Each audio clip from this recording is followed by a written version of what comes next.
Muy buenas, bienvenidos a la sexta edición del podcast Aprendemos Charlando con Juan González.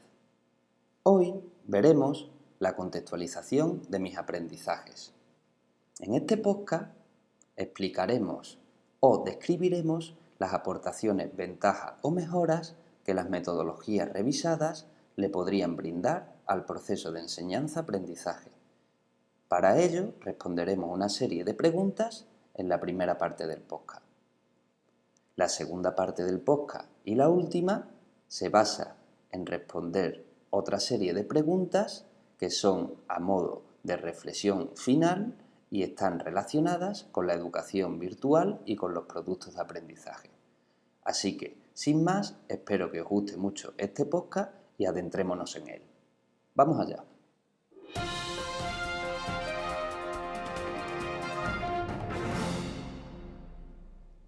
Empezamos a responder la primera pregunta de la parte principal. ¿Qué carencias logras detectar dentro de los procesos pedagógicos implementados en tu licenciatura? Detectar carencias en los procesos pedagógicos de la licenciatura de educación puede variar según la institución, el enfoque pedagógico y las necesidades específicas de los estudiantes. Sin embargo, algunas carencias comunes se pueden encontrar en los programas de licenciatura de educación e incluirían los siguientes. 1. Falta de enfoque en la práctica docente. Algunos programas pueden centrarse demasiado en la teoría y no proporcionar suficientes oportunidades para que los estudiantes practiquen y desarrollen habilidades pedagógicas reales, dentro del aula, claro está. 2. Escasa formación en tecnología educativa.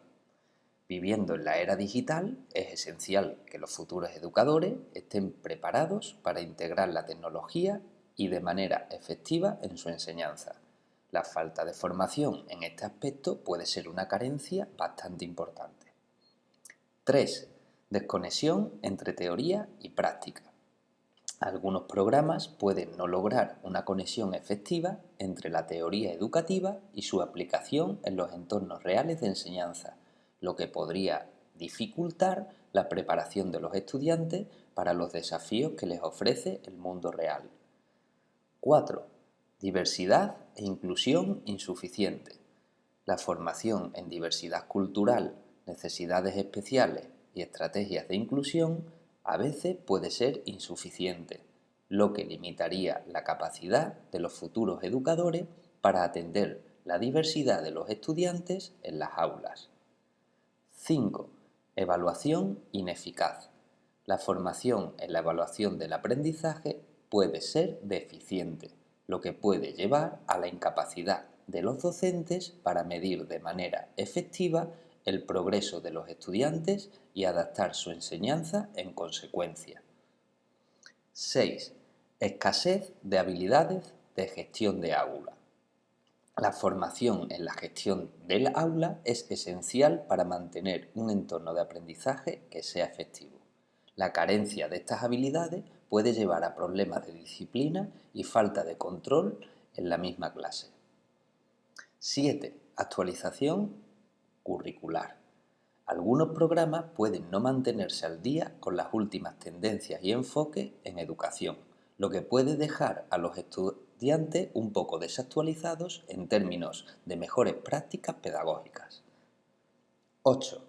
Falta de apoyo para la formación continua.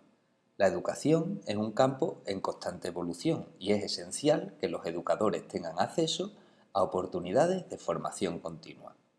La carencia de apoyo para esta formación puede ser un problema. 9. Desconexión con la comunidad.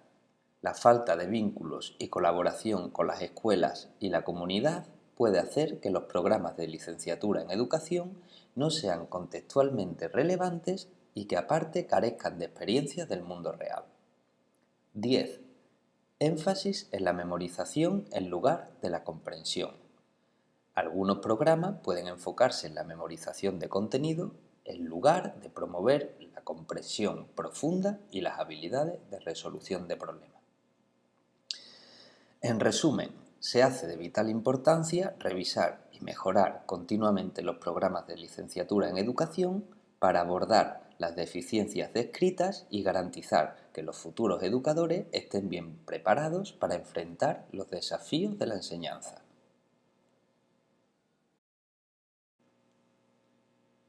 La segunda pregunta hace referencia a, de las 5 metodologías revisadas, ¿cuáles son las que mejor se acoplan a las necesidades y características de tu licenciatura? En primer lugar, vamos a recordar las metodologías revisadas para posterior poder ver cuál de ellas son las que mejor se acoplan o adaptan a las necesidades y características de la licenciatura que curso, de educación o deporte. La primera metodología, el modelo TIPAC, es en la que emergen diversos conocimientos que están en completa interacción. Las famosas siglas en inglés PCK, conocimiento pedagógico del contenido, TPK, conocimiento tecnológico pedagógico, TCK, conocimiento tecnológico del contenido, para finalmente formar el TIPAC, conocimiento tecnológico pedagógico del contenido. La segunda metodología es el aprendizaje basado en errores, que como bien dice su nombre, se centra en el aprendizaje a través de la identificación, análisis y corrección de errores, conociendo el error como parte natural del proceso, factor muy importante. La tercera metodología, analítica de aprendizaje, se refiere al proceso de recopilar, analizar y utilizar los datos relacionados con el aprendizaje y la enseñanza con el fin de mejorar la efectividad de la educación.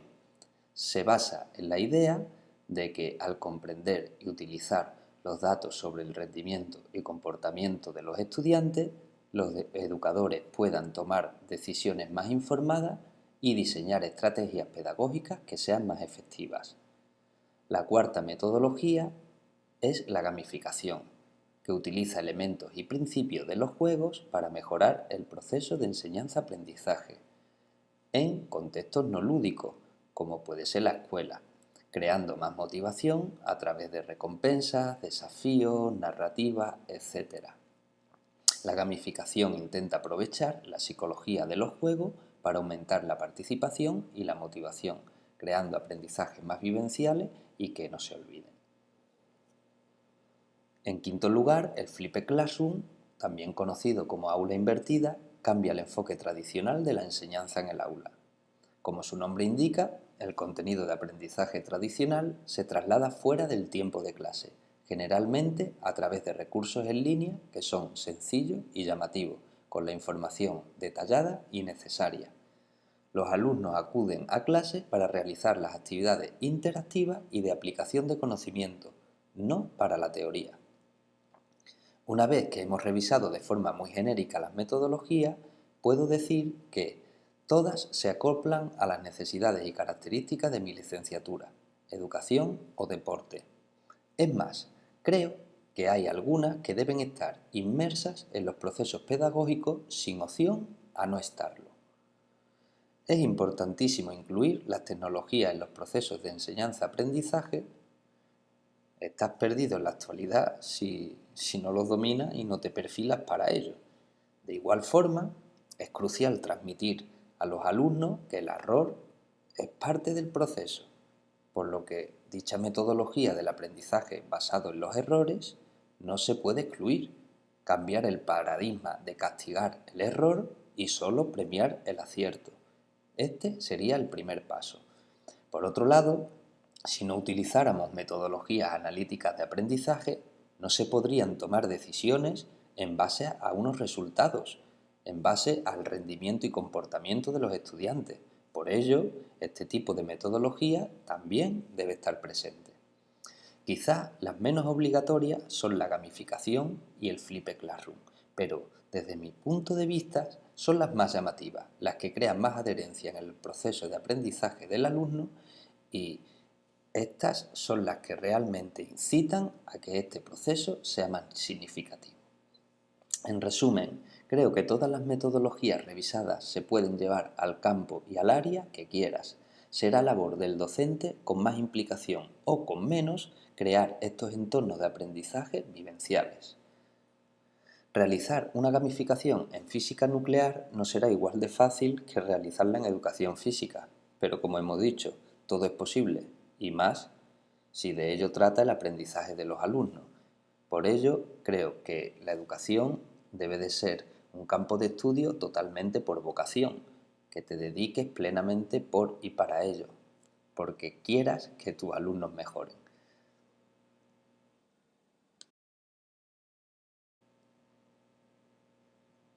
La tercera pregunta dice: ¿consideras que las metodologías resuelven de alguna manera las carencias educativas detectadas en tu licenciatura? En caso afirmativo, ¿qué carencias específicas se podrían resolver? Es decir, que esta pregunta está totalmente conectada con la primera, donde describía las carencias educativas que había detectado en mi licenciatura. Por tanto, sí que considero que las metodologías puedan resolver de alguna manera dichas carencias. El problema reside en qué profesores utilizan dichas metodologías, ya que la mayoría de ellos se ciñen a la investigación y dejan en segundo plano la docencia. De igual forma, sí que me encontré con profesores que realmente les gusta la educación y enseñar. Ellos sí utilizaron diversas metodologías diferentes a las tradicionales, que en cierta parte hacen trabajar más al alumno, pero que finalmente se agradece, ya que hacen que sea más fructífero el aprendizaje y que no se olvide tan fácilmente. Veamos unos ejemplos de las carencias que se pueden resolver. La escasa formación tecnológica o la actualización curricular se podría cubrir con el modelo TIPAC. O, por otro lado, la falta de conexión entre teoría y práctica se podría resolver con la gamificación o el Flipped Classroom. Por último, la gamificación también podría solucionar la desconexión del alumno con la comunidad o el énfasis en la memorización en vez de la comprensión. Estos ejemplos son solo algunos. Podrían cubrir la mayoría de las carencias, solo faltaría la dedicación por parte de los profesores y el tiempo. La cuarta pregunta hace alusión a: ¿qué aspectos positivos, mejoras o ventajas adicionales podrían desarrollarse en tu licenciatura al implementar las metodologías? La implementación de metodologías innovadoras en la licenciatura de Educación o Deporte, como la gamificación, el aula invertida, el modelo TIPAC, el aprendizaje basado en errores o la analítica de aprendizaje, puede aportar una serie de aspectos positivos, mejoras y ventajas adicionales. A continuación, describo algunos de estos beneficios. 1. Mayor participación y motivación del estudiante.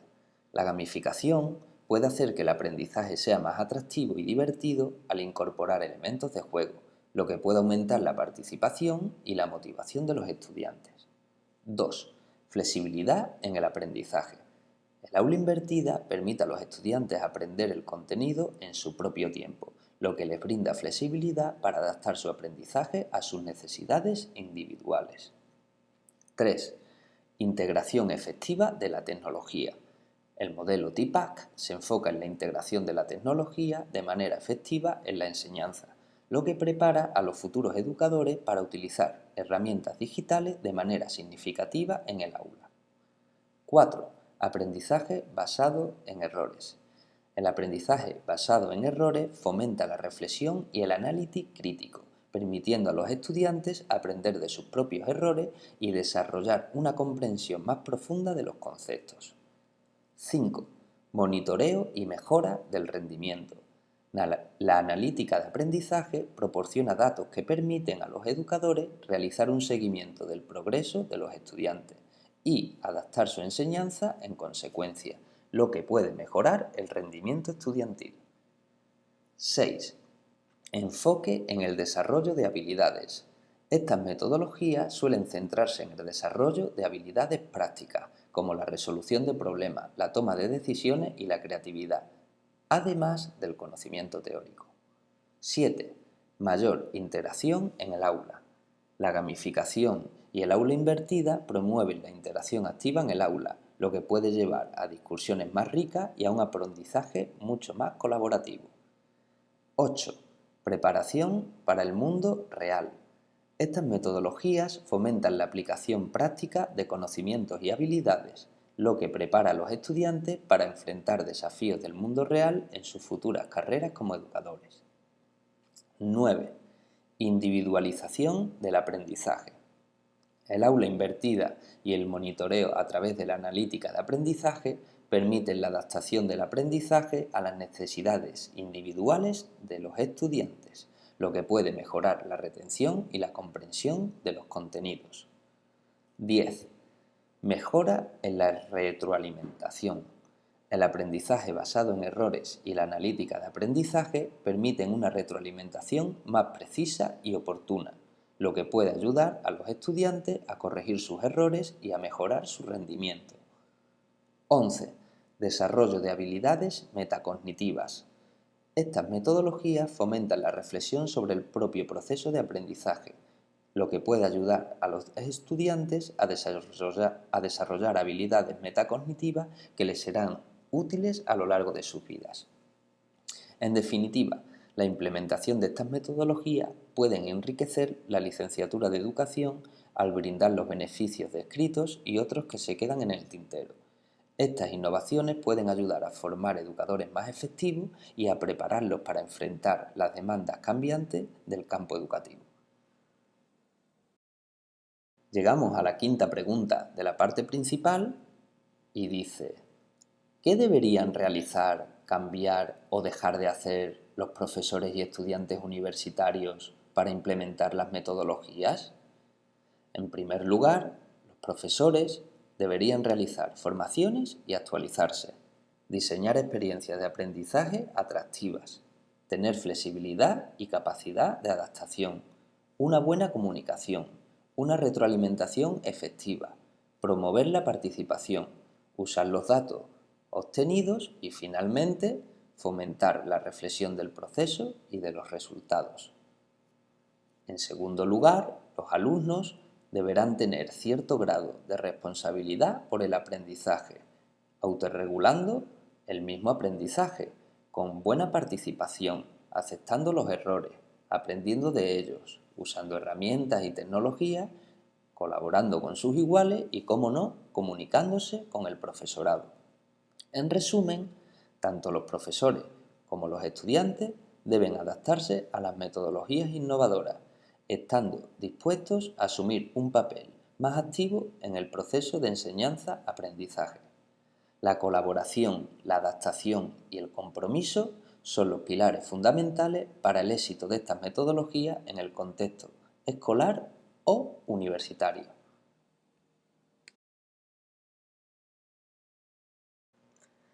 Para concluir, la última pregunta de la parte principal dice: ¿qué tan viable o inviable consideras que es la implementación de dichas metodologías dentro de la educación virtual universitaria en general? Me atrevería a decir que se hace realmente importante al menos intentar implementar dichas metodologías en la educación virtual, cabiendo destacar que, si en la presencialidad se hace difícil llevar a cabo o diseñar, por ejemplo, una gamificación, hay un plus extra a la hora de llevarlo a cabo en el aprendizaje virtual, ya que es mucho más difícil llegar a los alumnos a través de una pantalla. Por ello, considero que se hace mucho más imprescindible, ya que si en un aprendizaje virtual no llegas al alumno, el aprendizaje no ha servido para nada, y qué mejor forma de intentarlo o hacerlo que a través de alguna de estas metodologías que están emergiendo en el siglo actual y le dan totalmente el protagonismo al discente.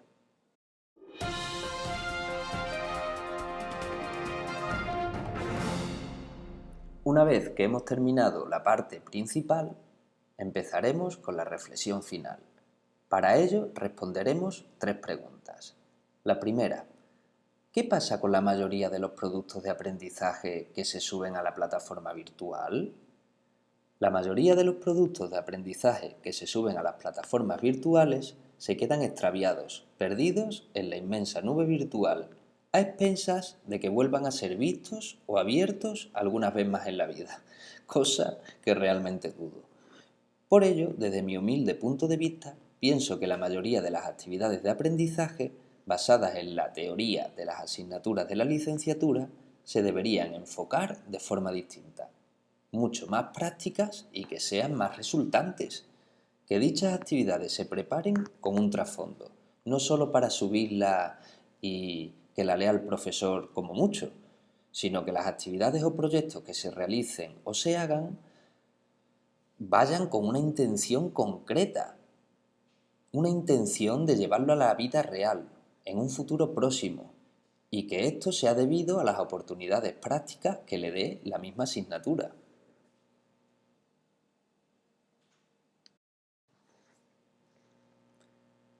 La segunda pregunta de la reflexión dice: ¿de qué manera se podrían aprovechar mejor todas aquellas actividades y tareas realizadas a lo largo de sus asignaturas? Como decía en la pregunta anterior, hay que buscarse una intención concreta a cada uno de los productos de aprendizaje, no enviando una tarea por tener un simple registro de calificación para el alumno. Eso realmente no sirve para nada. El docente lo que debería tener es un registro de comprensión y desarrollo por cada tarea programada. Y ustedes estaréis diciendo, pero ¿cómo conseguimos eso? Amigo, eso es lo difícil.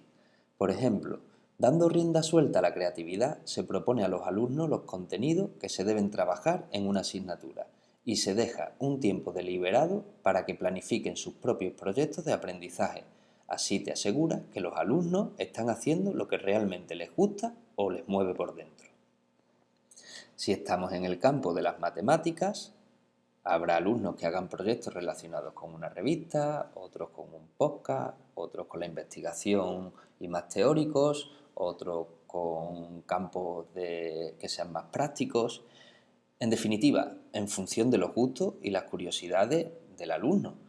Quién sabe si le abres un campo de conocimiento a un joven relacionando las matemáticas con, por ejemplo, el deporte, y se forma uno de los mejores estadísticos deportivos que al principio no le gustaban las matemáticas. En definitiva, creo que hay que abrir el abanico de posibilidades sobre estas tareas y actividades de aprendizaje, no obligando al alumno a realizar un patrón determinado que sea reproducido por una clase entera, sino que se den tiempos precisos para que los alumnos planteen sus propios proyectos y las formas en las que les gustaría realizarlos. Y llegamos a la última pregunta de la reflexión final. Esta dice: ¿qué usos alternativos podrían tener todos los recursos audiovisuales generados en esta asignatura libre?